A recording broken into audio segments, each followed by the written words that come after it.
The limits of human knowledge and the pursuit of truth. Hello, everyone. Today, I would like to discuss one of humanity's most profound desires, the pursuit of complete knowledge and its impossibility. Human history could be described as a record of our endless journey toward knowledge. As our scientific name, Homo sapiens, wise human, suggests, we are essentially beings who seek understanding.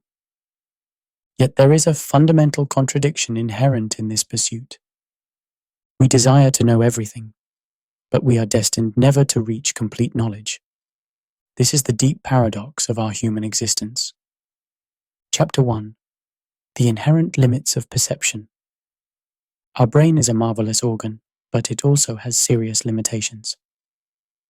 According to neuroscientists' research, the human brain receives about 11 million bits of information per second, but can consciously process only about 50 bits.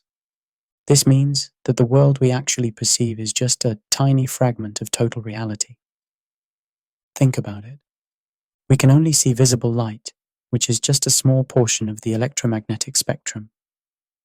Numerous physical phenomena, ultrasound, infrared rays, wireless signals, cosmic radiation, completely escape our senses. The world we perceive is merely a limited projection of the actual world. What's even more interesting is that our brain filters and distorts even this limited information. As psychologist Daniel Kahneman pointed out, we systematically misunderstand reality due to various cognitive biases. Confirmation bias makes us selectively accept information that supports what we already believe. Fundamental attribution error leads us to judge others' actions as stemming from their personality. The halo effect allows one positive trait to distort our perception of other traits. This is the irony of human perception. We act as if we have complete objectivity, but in reality, we always see the world through a partial and subjective lens. As French philosopher Maurice Merleau-Ponty said, "As beings thrown into the world, we can never see it completely objectively. We always experience the world from a particular perspective, within a specific historical and cultural context. Even science is not free from these limitations. The emergence of quantum physics dealt a serious blow to the classical scientific ideal of exact observation and measurement. Heisenberg's uncertainty principle shows that it is fundamentally impossible to measure both the position and momentum of a particle simultaneously with precision. The more science advances, paradoxically, the more clearly we realize how much we don't know. As physicist and philosopher Thomas Kuhn pointed out, scientific knowledge only has meaning within conceptual frameworks called paradigms. Scientific revolutions represent not simply the accumulation of more facts, but the emergence of entirely new ways of seeing the world. The shift from Newtonian physics to Einstein's theory of relativity was not merely a matter of more accurate calculations, but a fundamental reconceptualization of the nature of space and time. The arrogance of human knowledge, especially Western science, lies here. We think we can know everything, or at least that we are in the process of knowing everything. But this is a fundamentally flawed assumption. Our knowledge is never reality as it is out there, but always reality mediated by our limited senses and cognitive structures. This may be a somewhat cynical perspective, but we must acknowledge that many things we believe to be truth are merely the consensus of a particular time and culture. Even the knowledge we consider absolute truth today might become laughable in 100 years. Consider how 19th century doctors diagnosed wandering womb, the belief that the uterus roamed around the body, as the cause of women's ailments. What was considered scientific fact then is treated as pathetic superstition today. Chapter 2. Humanity's fundamental yearning for truth. Nevertheless, humans continuously pursue complete knowledge. This desire goes beyond mere survival needs. It is lodged at the core of our existence. As Aristotle declared in the first sentence of his Metaphysics, all humans by nature desire to know. Human history attests to this journey in pursuit of truth. From ancient cave paintings to modern particle accelerators, we have always tried to decode the mysteries of the world. Philosophical questions. Who am I? What is the purpose of life? What is the nature of good and evil? Have been central to human thought across time and cultures. This pursuit of truth takes various forms. Scientists strive to discover the fundamental laws of the physical universe. Philosophers attempt to approach the essence of reality through logical reasoning. Artists try to capture inexpressible truths through aesthetic experience. Religious people seek to experience transcendent truth through faith. Each of these approaches has its limitations. Science focuses only on measurable phenomena. Philosophy often remains in abstract concepts. Art is difficult to verify objectively. Religion is based on personal experience. Nevertheless, all are legitimate attempts arising from humanity's fundamental desire to know. What's particularly interesting is that human knowledge-seeking is connected to the meaning of existence, sometimes inseparably, beyond mere curiosity. We want to understand not just how the world works, but our position and purpose within it. Knowing when and how the Big Bang occurred may be less fundamental than knowing why the universe exists and what our existence within it means. In this sense, the pursuit of truth is not simple intellectual curiosity, but an existential necessity. As philosopher Martin Heidegger pointed out, humans are the only beings who ask questions about being. This question shows that we are not merely in the world, but understand ourselves in relation to the world. But here, the paradoxical situation of humans appears again. We crave eternal truth and absolute knowledge, but our understanding is always historically and culturally limited. We dream of infinity, but live as finite beings. As German philosopher Immanuel Kant pointed out in his Critique of Pure Reason, human reason constantly contemplates questions that transcend the limits of experience, such as the existence of God, the immortality of the soul, or the beginning of the universe, but cannot reach certain knowledge about these transcendental questions. Despite this impossibility, or perhaps because of it, we continue to ask these questions. American philosopher John Dewey called this the quest for certainty. In a world full of uncertainty and change, we crave a solid and unchanging foundation of knowledge. Chapter 3. The limits of knowledge and philosophical humility. How, then, should we respond to this paradoxical situation? One possible reaction is to fall into complete skepticism. If everything is uncertain, if nothing can be known, why pursue knowledge? But this is too extreme a response. That our knowledge is limited and fallible does not mean it has no value at all. A more balanced approach is to develop philosophical humility. This means recognizing the boundary between what we can and cannot know, and humbly accepting our cognitive limitations. As Socrates famously said, "All I know is that I know nothing." Such humility is not giving up the pursuit of knowledge, but rather the path to wisdom in a truer sense. If knowledge is the accumulation of facts and information, wisdom is the ability to use it properly. We may never reach complete knowledge, but we can cultivate wisdom in our journey toward truth. Indeed, some of the greatest thinkers in human history often started by acknowledging their ignorance. Einstein said, "The most beautiful thing we can experience is the mysterious. It is the source of all true art and science." And Newton compared himself to a boy playing on the seashore and diverting myself in now and then, finding a smoother pebble or a prettier shell than ordinary, whilst the great ocean of truth lay all undiscovered before me. As finite beings, we can only guess at the whole through parts. We live like the prisoners in Plato's allegory of the cave, seeing only the shadows of truth.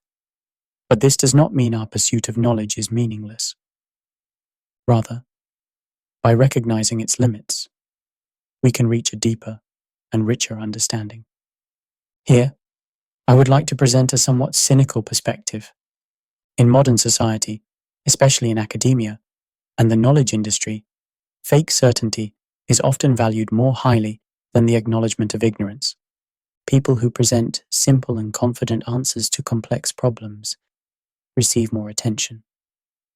But such fake certainty is rather the enemy of true wisdom. It is a more honest attitude to acknowledge the complexity of the world and the limits of our knowledge. In fact, there is an interesting paradox in human knowledge. The more we know, the more the boundaries of what we don't know expand. It's as if the circumference where knowledge meets ignorance grows as the circle of knowledge expands. As Nobel Prize-winning physicist Richard Feynman said, "Science is a way of expanding our ignorance."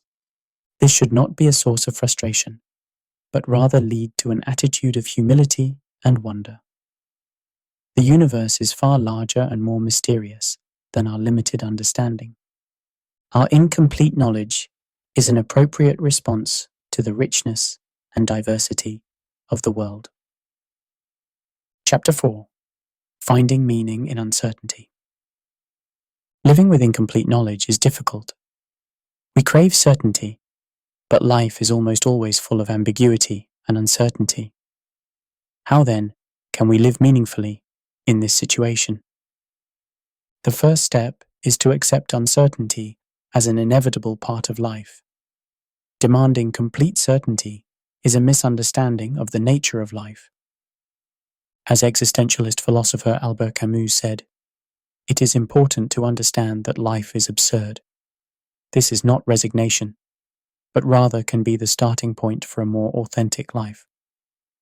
Second, acknowledging the limits of knowledge can lead to openness to different perspectives and interpretations. If we cannot access absolute truth, various perspectives might each capture different aspects of reality. This becomes the foundation for intellectual humility and tolerance. Third, even with incomplete knowledge, we can make meaningful choices. As existentialist philosopher Jean-Paul Sartre emphasized, humans are condemned to choose. Even without complete certainty, we must make decisions based on our values and beliefs and take responsibility for them. This is especially true in today's age of information overload. We have access to more information than ever before, but this does not necessarily lead to better wisdom. Rather, the ability to distinguish what is important from what is not, that is wisdom, has become more important in the flood of information. From a practical standpoint, this means we should pursue wisdom rather than knowledge. If knowledge is about what, wisdom is about how and why. Knowledge is accumulating information, but wisdom is the ability to use it correctly. Let me give a concrete example of finding meaning in uncertainty. Consider medical decisions. There is rarely complete certainty about which treatment is best. Both doctors and patients must make decisions amid limited information and uncertainty, but this uncertainty does not mean that no decision should be made. Rather, it requires careful judgment, considering the best available evidence, personal values, and the balance of risks and benefits. Similarly, important life decisions about careers or relationships are made without complete certainty. We cannot know in advance whether this job, this partner, this life path is the best. Nevertheless, we must choose and take responsibility for the results. A useful approach in such situations is optimistic pragmatism. This is an attitude that realistically acknowledges the limits of the world and our knowledge, while still pursuing meaning and purpose within them. Even if we cannot find perfect answers, we can ask better questions and move toward deeper understanding. Chapter 5.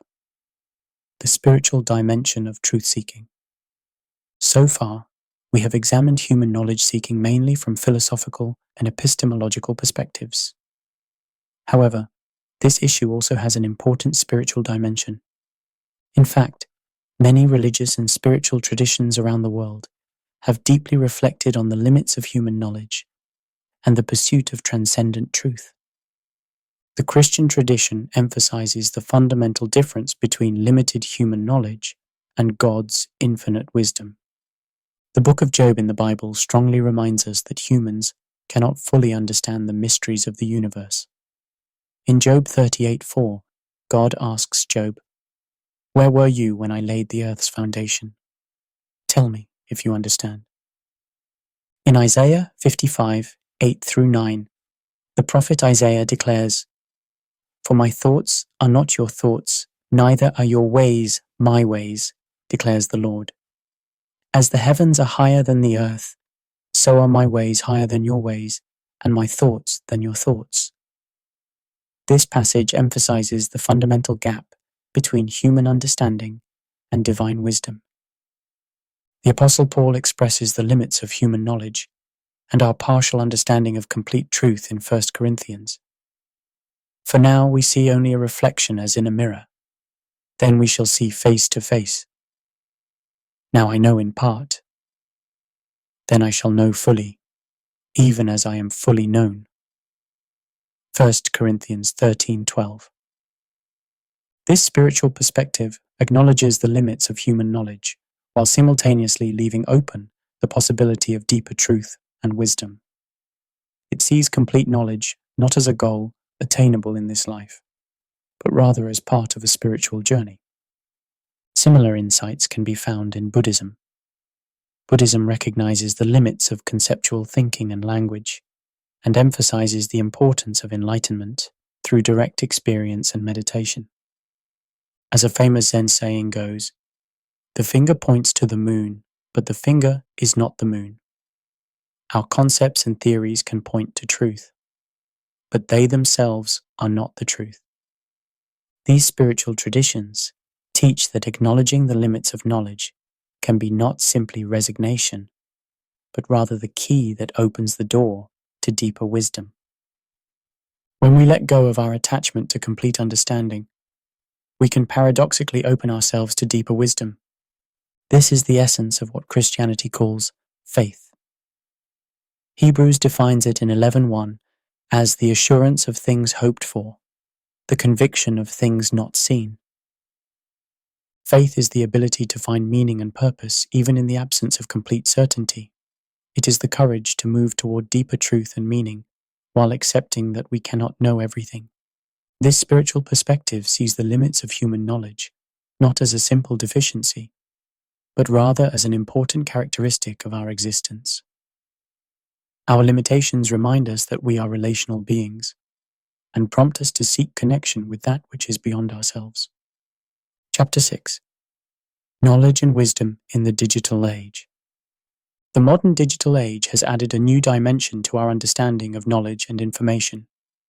With the development of the internet and artificial intelligence, we can access and process information in ways previous generations could not have imagined.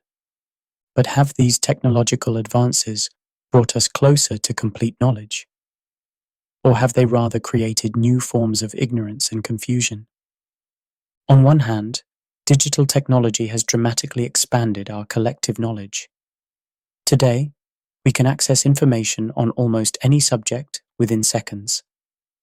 Platforms like Wikipedia have democratized human knowledge in unprecedented ways, and big data and machine learning have enabled us to discover patterns and correlations that were previously impossible. On the other hand, the flood of information often means a drought of wisdom.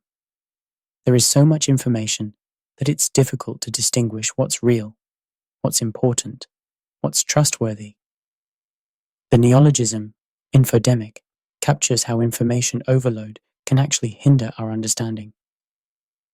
Social media filter bubbles and echo chambers make us encounter only information that confirms our existing beliefs, reinforcing confirmation bias. Algorithms are designed to favor content we are likely to agree with.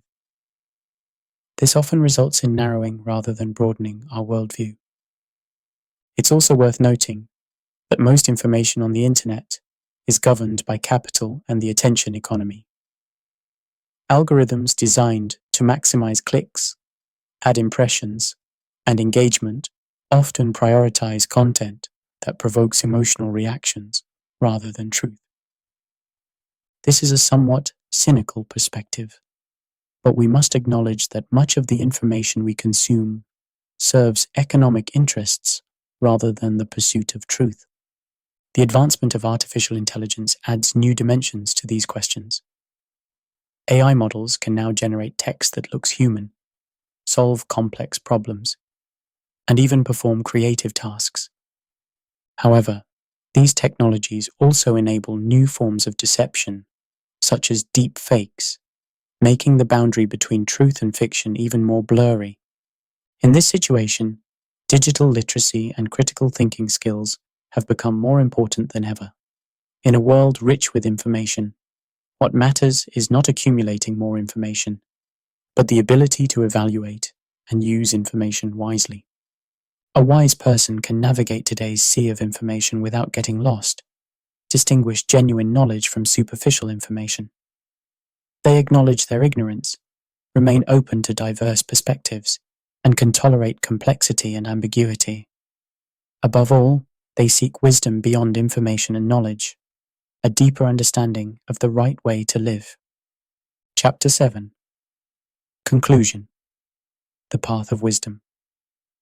Now it's time to conclude our exploration of the limits of human knowledge and the journey in pursuit of truth. We have examined the inherent limits of human perception, the fundamental yearning for truth, finding meaning in uncertainty, the spiritual dimension of truth-seeking, and new challenges in the digital age. One consistent theme emerges from all these discussions. Humans crave complete knowledge, but can never reach it. And this paradox is a core characteristic of our existence. What wisdom for life, then, can this recognition offer us? First, pursue wisdom rather than knowledge. If knowledge is the accumulation of facts and information, wisdom is the ability to use it correctly. As King Solomon taught in Proverbs, wisdom is more precious than rubies. Nothing you desire can compare with it. Proverbs 3:15. In the modern world, what we lack is not information, but the wisdom to interpret and apply it correctly. Second, practice intellectual humility. Recognizing that we all know only in part is the starting point for deeper understanding. As the Apostle Paul said in 1 Corinthians 8:2, those who think they know something do not yet know as they ought to know. When we acknowledge our limitations, we can learn from others and recognize our own prejudices. Third, pursue meaning rather than certainty. Life's most important questions often do not allow complete certainty, but this does not mean we cannot make meaningful choices and commitments. As Harvard psychologist William James said, in the greatest decisions of life, we must always leap with insufficient light. And Jesus declared in John 14:6, I am the way and the truth and the life.